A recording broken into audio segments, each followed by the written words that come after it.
Le sujet de la présentation aujourd'hui, ça résume un peu les 4-5 dernières années de recherche qu'on a fait avec des étudiants et d'autres collègues à Polytechnique et dans d'autres universités. J'ai fait un truc similaire l'an passé. J'ajoute des éléments nouveaux cette année. C'est un peu l'évolution d'où on en est. Bon, avec toutes les présentations qu'on a eues ce matin et en début d'après-midi, je pense que ça résume bien qu'il y a plusieurs changements dans le domaine minier. Et ces changements-là, que ce soit la numérisation, communication, où on peut avoir de l'information en temps réel, ou même l'intégration de véhicules électriques et autonomes, ça change un peu nos logiciels de planification. Il faut s'adapter à cette nouvelle réalité-là. Entre autres, les véhicules électriques, ils vont avoir besoin de recharge à un moment donné, donc il faut planifier ça également. Et surtout dans la planification à court terme et en temps réel. Véhicules autonomes également, c'est à considérer. On a des flottes hybrides maintenant, donc, qui marchent parfois en zone isolée. Donc, il faut tenir compte de ces nouvelles réalités-là. Donc, ma présentation, je vais d'abord vous définir c'est quoi qu'on entend, nous, par planification à court terme. Et le problème qu'on voit avec la planification à court terme, c'est que les horaires sont continuellement en train d'être refaits. Pourquoi? Parce qu'il y a beaucoup de variabilité sur la durée des données, entre autres. Donc, on va montrer deux approches qu'on a développées. Une approche qu'on appelle proactive, comment intégrer cette variabilité-là dans nos modèles. Et par la suite, une méthode réactive, comment on peut réagir en temps réel à ces événements-là. Donc, planification, c'est simple. On a un ensemble de tâches qu'on doit affecter à des véhicules à un moment donné. Et l'idée, c'est de fabriquer un horaire. Donc, on voit une espèce d'horaire qu'on pourrait fabriquer. La foreuse numéro 1 doit faire telle tâche dans cette séquence-là. Foreuse numéro 2, etc. Et ça comprend également le temps de déplacement d'une tâche à l'autre. Quand on fait nos modèles, c'est des modèles mathématiques, donc il faut traduire tous ces phénomènes-là physiques en équations. On a des contraintes, par contre, de type unicité. Autrement dit, on ne peut pas avoir deux tâches au même endroit au même moment. Je ne peux pas faire du dynamitage et du boulonnage au même endroit au même moment. C'est logique pour nous, mais il faut le mettre sous forme d'équation. La foreuse ne peut pas être à deux endroits en même temps non plus. Donc, tout ça, il faut mettre ça sous forme d'équation. Un autre gros bloc de contraintes qu'on doit considérer, c'est les contraintes de précédence. La tâche A doit être faite avant la tâche B. Il y a plusieurs éléments dans les mines où il faut suivre un ordre particulier. Par exemple, dans les cycles de développement, on a du forage qui doit être fait, après ça, le chargement des explosifs, le dynamitage, le transport, le boulonnage et le nettoyage des faces, et on recommence d'une face à l'autre. Et la face A doit être faite avant la face B, etc. On a le même type de cycle avec le même type de précédence avec le cycle de production. Donc, tous ces éléments-là doivent être mis sous forme d'équation qu'on appelle les contraintes de précédence dans notre jargon. Il y a d'autres contraintes également, compatibilité. Je dois envoyer le bon équipement au bon moment pour la bonne tâche. Il peut y avoir des contraintes du type au plus tôt. Je veux que cette tâche-là ne puisse pas commencer avant le jour 10, par exemple, parce que l'équipement qui doit faire la tâche est en maintenance et arrivera disponible au jour 10 ou au plus tard. On veut absolument qu'une activité soit terminée avant parce qu'on veut avoir accès au chantier, par exemple, pour pouvoir extraire le minerai. Donc, il y a souvent des contraintes comme ça que les gens vont ajouter dans leur modèle. Il peut y avoir également des contraintes de délai minimal entre deux tâches. Si on exploite un chantier, on le remblait, mais les deux chantiers voisins, on va devoir attendre 3 semaines avant de pouvoir les exécuter. Comme on ne sait pas à quel moment qu'on doit le faire, lui, les autres vont dépendre du moment où on va faire la tâche A. Et, entre autres, disponibilité des ressources, production minimale, maximale. On veut s'assurer qu'il y a un tonnage minimal pour chacune des périodes pour alimenter le moulin. Production maximale, parce que notre capacité à traiter un certain tonnage, on n'a pas les équipements pour le traiter. Contrainte de mélange, on veut s'assurer que la teneur est comprise entre une borne inférieure et supérieure. Donc, ce sont tous des contraintes qui font en sorte qu'on a un gros modèle mathématique qui est complexe.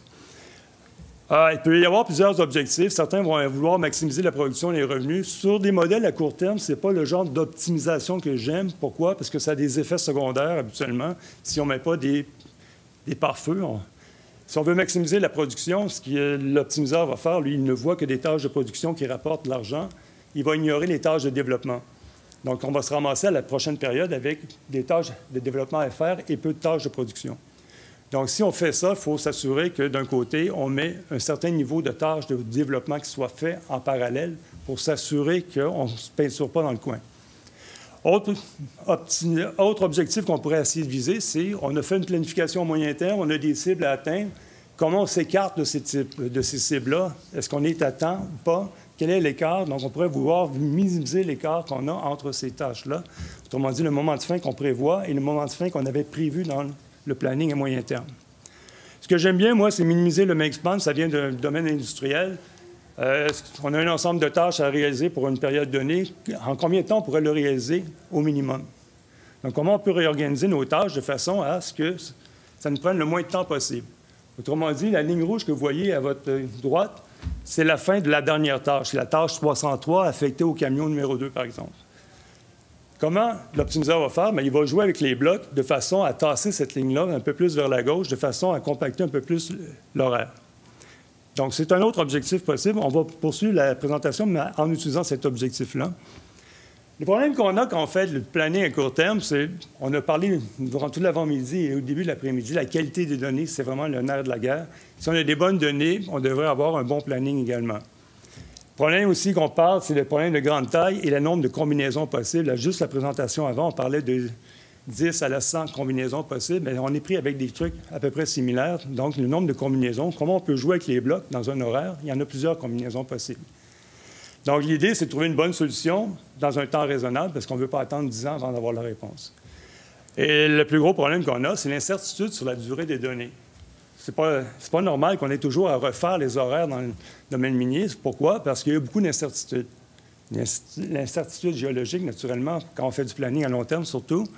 Mais à court terme, ce qui est le plus,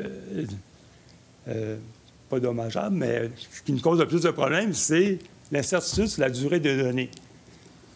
Donc, comment on peut intégrer cette incertitude-là? Et qu'est-ce que ça crée? Bien, par exemple, on fait un petit exemple ici. On a 3 tâches, orange, vert et bleu, qui ont des durées de 6, 5 et 3. Si la tâche en vert prend 7 unités de temps, alors qu'on en avait prévu 2. Donc, notre make span qui était à 8 unités, bien, il va passer à 10. Qu'est-ce qu'on peut faire? On peut transférer la tâche sur la foreuse numéro 1, puis on va rapetisser ça à 9. Donc, ce sera une solution possible. Est-ce la meilleure solution? C'est ce qu'on se demande. Donc, comment on peut faire pour réagir à ça? Donc, on propose 2 approches. Une approche proactive. Autrement dit, il y a de l'incertitude, comment on peut l'intégrer dans nos modèles? Et l'autre, la méthode réactive, on n'est pas naïf, on sait que même si on essaie d'intégrer le plus possible l'incertitude, on va devoir éventuellement réagir quand même aux imprévus. Donc, l'approche proactive qu'on a proposée, c'est que dans tous les logiciels de planification que vous avez, ce qu'on fait, c'est qu'on a un ensemble de tâches, on a une durée estimée de cette tâche-là. En moyenne, ça prend à peu près tant de temps. Le problème avec ça, c'est qu'on prévoit que ça prend 8 en moyenne. Parfois, ça prend 6, mais des fois, ça prend 14 unités de temps. Donc, plutôt que de prendre la moyenne, ce qu'on s'est dit, on va se prendre une distribution. Les tâches de forage ont une distribution de temps qui vont varier entre, disons, 6, 8. 8, c'est à peu près le temps espéré. 6, c'est le meilleur des cas possibles. 14, ça pourrait arriver jusqu'à la limite, là. Donc, plutôt que de prendre une moyenne, on se dit on va se générer des scénarios. Dans le premier scénario, ce qu'on va faire, on va prendre chacune des tâches, puis en fonction du type de tâche, on va générer un temps aléatoirement, mais en fonction de sa fonction de distribution. Donc, dans un premier scénario, par exemple, si vous regardez les tâches oranges, dans un premier scénario, la tâche, on lui a attribué la valeur 6, mais dans un deuxième, on lui a attribué la valeur 4, dans la troisième, 5, etc. Vous voyez que toutes les tâches, ils ont des valeurs différentes selon le scénario. Donc, un scénario, c'est on prend toutes nos tâches, on leur génère un temps aléatoire en fonction de leur distribution, probabilité, fonction de distribution, et on génère cas scénario. Et notre but maintenant, c'est de générer un horaire qui va satisfaire au mieux les cas scénarios, plutôt que de générer un horaire qui satisfait un seul scénario qui est basé sur le temps moyen. Donc, la première question qu'on s'est posée, c'est combien de scénarios il faut générer pour qu'on ait quelque chose d'intéressant, de robuste comme horaire. Donc, on a testé entre 10 et 50 scénarios. Et naturellement, plus qu'on génère de scénarios pour construire notre horaire, meilleur va être notre horaire. Et l'inconvénient, par contre, c'est qu'on duplique. Si on prend 50 scénarios, c'est comme si on duplique notre problème par un facteur 50. On a 50 copies de la même tâche. Donc, la taille du problème augmente de façon linéaire, mais le temps de résolution, lui, augmente de façon exponentielle. Donc, quel est le compromis qu'on a dû trouver? Bien, c'est une bonne qualité de solution avec un temps raisonnable. Un temps raisonnable, nous, c'est à peu près 5 minutes. On voulait être capable de répondre en 5 minutes, fabriquer un horaire dans 5 minutes. Donc, on a réalisé qu'entre 10 et 20 scénarios, c'était à peu près quelque chose d'intéressant. Donc, on a créé nos 15 scénarios, disons, et là, on cherche un horaire qui va satisfaire au mieux ces 15 scénarios-là. Autrement dit, on cherche une séquence de tâches pour chacun des équipements, et cette séquence-là ne bouge pas, et on mesure pour nos 15 scénarios, c'est quoi le temps que ça prend pour réaliser cette séquence-là. Et on va mesurer le make-span pour chacun des scénarios, puis on prend un make-span moyen. Et l'optimiseur, ce qu'il va chercher à faire, c'est de jouer encore une fois avec les blocs dans la séquence, de façon à ce que le make-span moyen, maintenant, des 15 scénarios, se ramène vers la gauche. Donc, un coup qu'on a trouvé ce qu'on appelle notre horaire robuste, on a voulu vérifier est-ce que c'est vraiment robuste. Donc, ce qu'on a fait par la suite, il manque l'animation, mais c'est pas grave. La bande que vous voyez en bleu, c'est les données qu'on a eues d'une minière. C'est l'horaire qu'ils ont fait sur 3 mois. Ça leur a pris 91 jours. On a pris toutes ces tâches-là et on a pris le temps moyen. Puis on s'est dit, mais mettons ça dans notre optimiseur en considérant uniquement le temps moyen, donc un seul scénario. On a obtenu la première bande en orange avec 68. Donc, selon notre modèle optimisé, on pouvait faire toutes les tâches en 68 jours au lieu de 91. On a trouvé ça un peu exagéré. On s'est dit, c'est probablement le meilleur fitting qu'on pouvait avoir en fonction des durées moyennes. Ça a probablement créé un bon fitting qui fait en sorte qu'on a vraiment pu réduire de 23 jours la durée du projet. Si vous prenez la première bande en vert, on a pris notre séquence avec nos 15 scénarios, qu'on a utilisé nos 15 scénarios, qu'on a créé un horaire, et lui est arrivé à 83 jours à peu près. Donc, on s'est dit, ça, c'est probablement plus réaliste. Ce qu'on a fait par la suite, on s'est dit, bien, prenons 50 nouveaux scénarios, donc 50 temps différents pour les tâches, et essayons de voir, en prenant l'horaire qu'on a créé avec notre modèle en orange, en prenant notre horaire qu'on a créé avec notre modèle en vert, pour voir quelle serait la différence. Donc, quand on a testé notre horaire qui était hyper optimiste à 68 jours avec nos 50 scénarios, en moyenne, on a observé finalement que ça prenait 96 jours pour le faire. Donc, c'était pas terrible. Quand on prend notre horaire maintenant, qu'on a appelé notre horaire robuste, et qu'on le teste sur 50 scénarios, on voit qu'il est quand même assez stable parce que ça varie à peu près autour de 83. On arrive à 84 jours en moyenne. Donc, notre première étape, on l'a trouvé réussi dans le sens que, bon, on a probablement quelque chose de robuste. On n'est pas naïf. On se dit bien que même si on a un horaire qu'on pense robuste, qui est capable d'absorber une certaine incertitude, il va toujours y avoir quelque chose qui va arriver, qui va faire en sorte qu'on va devoir refaire l'horaire éventuellement. Donc, on en appelle maintenant, la prochaine étape était de créer une méthode réactive. Autrement dit, comment on doit réagir face aux nouveaux événements. Et là, la première partie est bien développée, la deuxième est en cours de développement. Donc, je vous montre un peu notre questionnement philosophique par rapport à ça, comment on doit réagir en temps réel. Première question, c'est comment on détecte qu'il y a un problème. Je reviens à mon petit exemple. La tâche verte devait prendre 5 unités de temps. On arrive au temps 4, puis on observe qu'il y a un ralentissement sur la tâche qui est en vert, puis probablement que ça va prendre 7 unités de temps.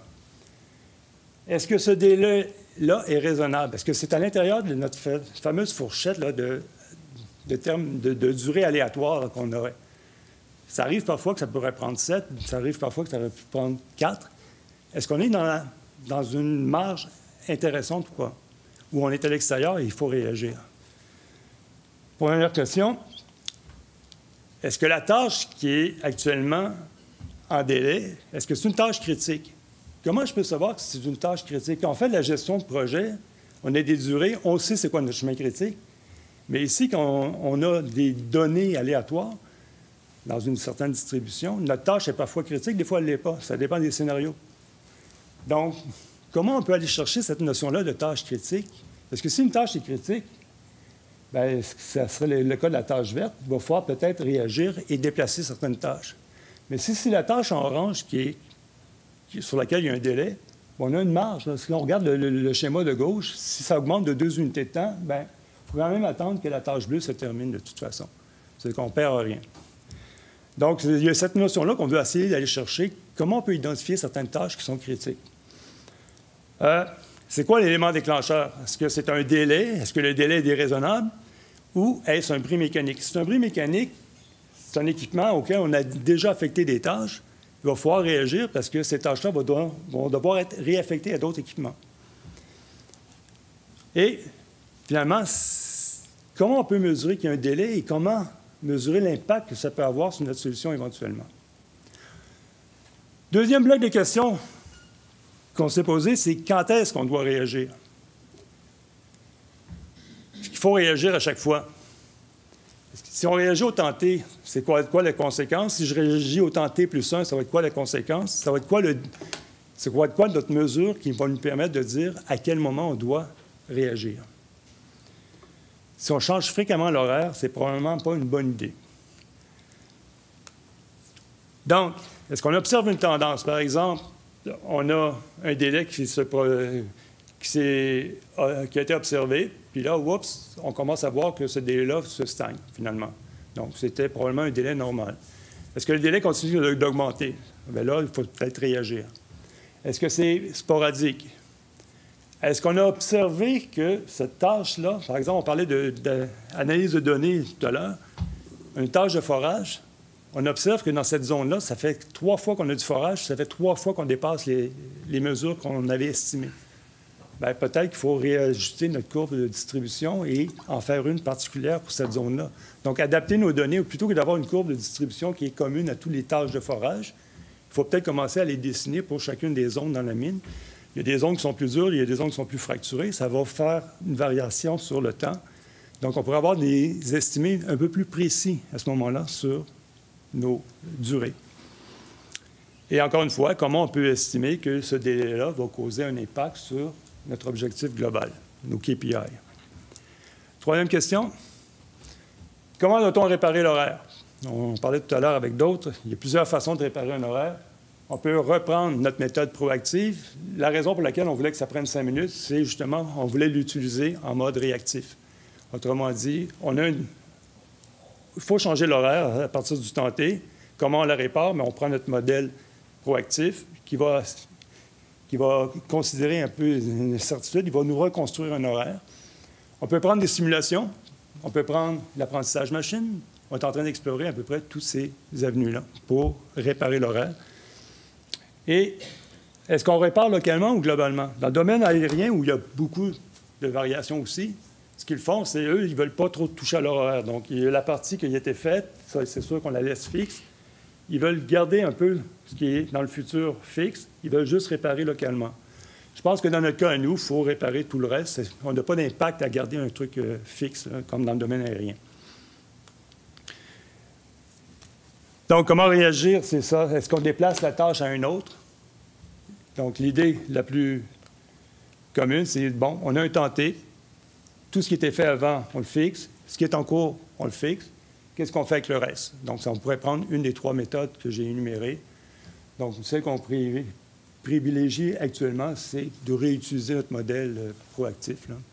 Mais on envisage également de regarder d'autres options, là. Et dernière question, pas si pire. La grosse question, en fait, comment on évalue que qu'est-ce qu'on fait actuellement, c'est intelligent, que ça fait du sens?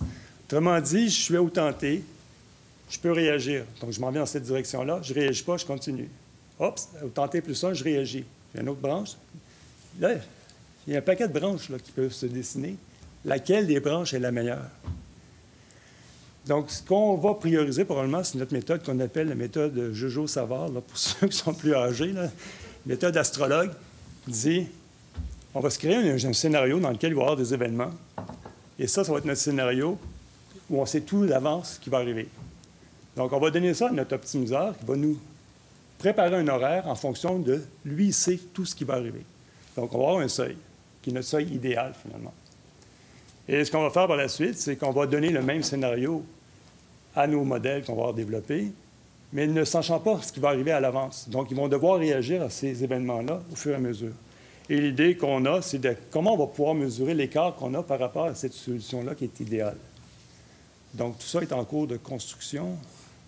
On avait plein d'idées ce matin, Je pense que tout ce qui a été dit ce matin et avant la pause, je pense que ça rejoint à peu près tout ce qu'on fait là-dedans, dans le sens que tout ça dépend de la qualité des données, comment on réajuste nos données en temps réel également. C'est important, ça nous permet d'avoir de meilleurs horaires et de ne pas refaire les horaires continuellement non plus. Je vous remercie. Vous avez des questions? Merci, Michel.